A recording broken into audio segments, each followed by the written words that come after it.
Hi Libra, it's Jenny Fitterer here with your February Tarotscope.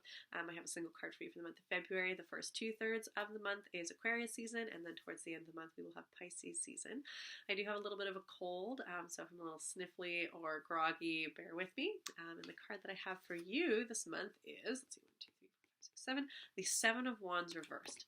So this is the way that he looks the right way up. So we have, in the background, we have like this sort of community pastoral scene, lots of activities going on. And in the foreground, we have these wands looking kind of like a ladder, and these different hands and kind of garbled hands up there all reaching towards the ladder. We have a little candle flame down here, and then up this figure we have, just this sort of drawn figure. It's kind of got a staff and little spirals at the bottom, and it came out upside down like that. Okay, so you're going to see what the Seven of Wands has for you this month. Okay, Libra, here we go. Seven of Wands. A new level. This card often appears to be rather puzzling. It is all about the power of our actions. In the background, we see scenes from rural life in the olden days. They represent our life's journey with its many stages that sometimes repeat themselves at a higher level. Articulated at an angle against this background, 7 wands and 4 arms and hands can be seen. Hands and arms symbolize what and how we appreciate and handle things. This card indicates openness and reserve. The palms of our hands as well as the outside and similarly of our actions. Our handicaps, that word hand again, can be identified in the image as the hand with the protuberance and fingerless hand, the first and second hands from the top.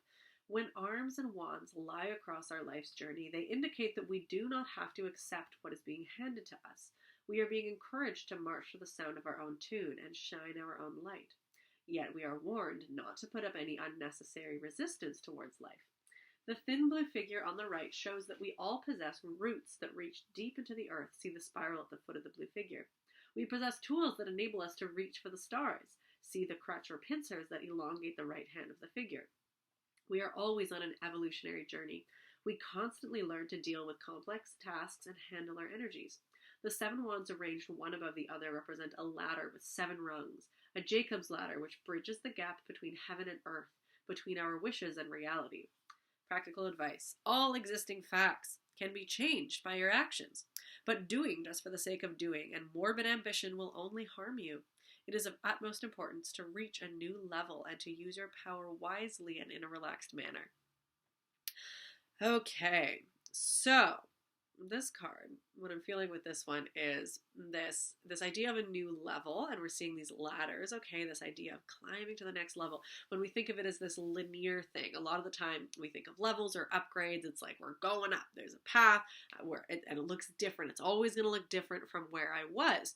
But then we also have this conversation around spirals and our life's journey that often repeats itself, where a new level actually so often looks like somewhere we've already been before. It looks like we're in circles, but this idea, like, if you see like a spiraling staircase where the vision, the angle of where you're looking actually does repeat itself, because you're like, oh, this actually looked kind of similar from when I was down here, but the trajectory is still up.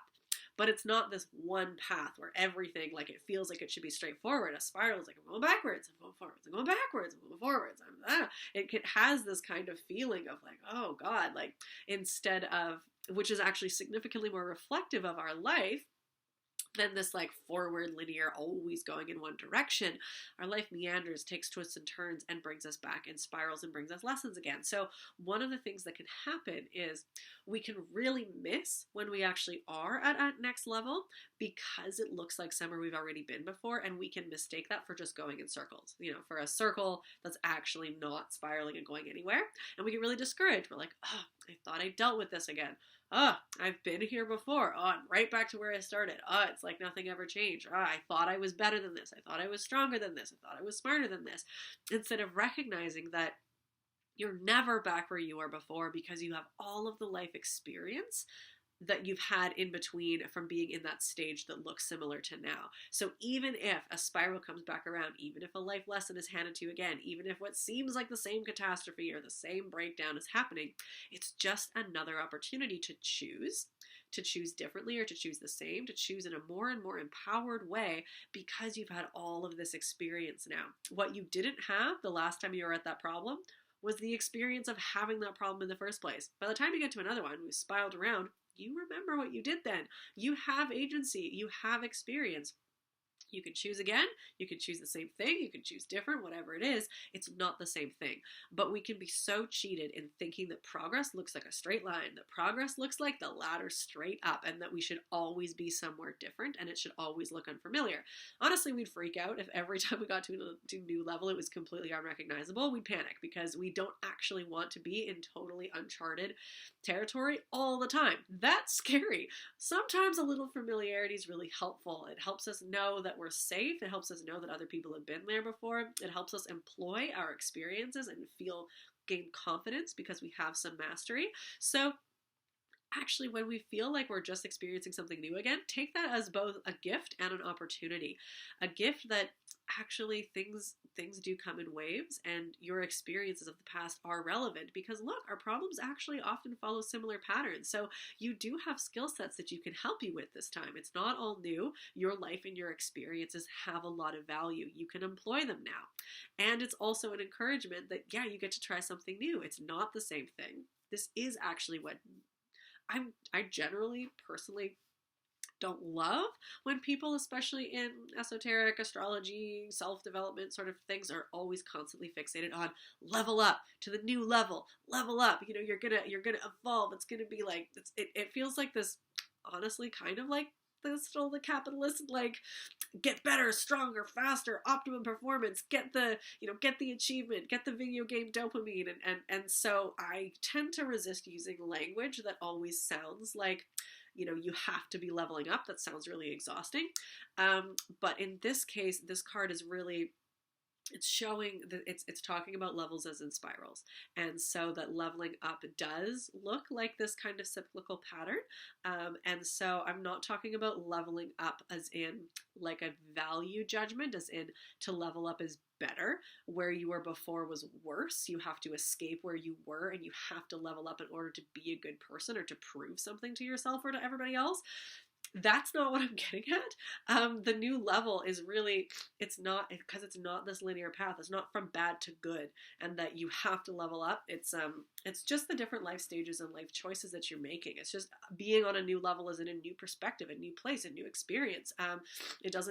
Yeah, so that's my own personal pet peeve with how a lot of this kind of language can come out. So, and if that's kind of what works to you and you like the motivation of the level and the dopamine, the check mark, awesome.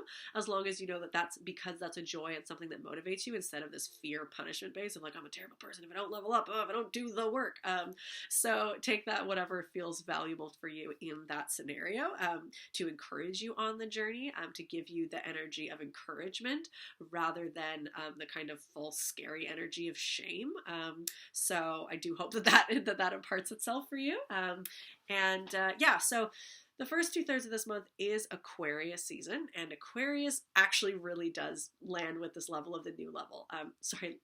Resonate with the language of the new level, because Aquarius really likes the big leap, the leap forward, the innovation. They really like being somewhere different than where they were before and innovating something new, something unseen. So this current energy, the first 2/3 of February, really does support not a new level as in you're better than you were, but a new experience, a new innovation as in it's different, as in now there's a new experience, a new learning, a new something that you can incorporate and integrate into your life and maybe bring back to your community. So it does definitely encourage this, let's do something else. Let's do something crazy. Let's go off the beaten path. And that might look like a level up, but it's not a value judgment. It's just an experiential change. So the first 2/3 of February is really going to support the new thing. And also part of the new is the often untaken track. So looking like you're doing something different than others. So if this season you really feel like, I don't want to do it the way things have always done, or everybody's going this way, but I feel like going that way, awesome. If you feel like going that way, go for it. Not to lose yourself and to never come back to the community, but to just, they're all over there doing their own thing. I'm not going to learn something new over there that someone else hasn't already learned. I want to go over here where no one else is going, because that's where I can learn something new and experience something different. So that's kind of the vibe of Aquarius. Or the vibe that we're looking for. Aquarius season can have that like, F you guys are all going that way, so I'm going to be over this way. Not because I want to be here, but because I want to be different. I don't want to be like you. So there can be the rebel without a cause feeling of Aquarius. So do kind of check in with yourself of maybe more feeling, if you can, of going somewhere new because that's where you want to be, instead of just the rejection of feeling like I don't feel like an individual unless I can look different than other people. And sure, that might be your vibe for a while, but it just does have a different energy. It's not shaming to be like, I don't want to be like you. It's this more forward excitement of I just want to be this and I want to experience this. Then towards the end of the month we have Pisces season, and Pisces season is very concerned with the well-being in an emotional way, the empathy and energy of the collective. And so where we may go our own way in Aquarius season to learn and to innovate and to experience something different, we then come back to the community, and in Pisces we really land back into recognizing the paradox of the fact that we are individuals, but we are always infinitely and intimately connected with those around us. So we are individual, but not separate. Part of the spiral of, the spiral can also be seen as, individuating and then coming back to the collective, seeing that you are different, but also seeing how you're the same, doing things on your own and doing things as a group. Like that sort of feeling as you kind of go between those poles. And then Pisces, is that really welcoming you back into recognizing that you and your brother and your sister and your sibling and your family and the others are actually not so other, and that we can bring our innovation back and gift it to everybody else and be better cared for in that kind of community of holistic love. So that can sound a little airy-fairy, but it is what it is, and that's what that season towards the end of the month will feel a little bit more of, that kind of collective kind of one love energy is sometimes what Pisces can be referred to as. So that's kind of what's coming up for you this month, Libra. So take that as you will. I'm not gonna time's up. I've still got sick brain and I could go on forever about these kinds of things, so I'll just leave it at that.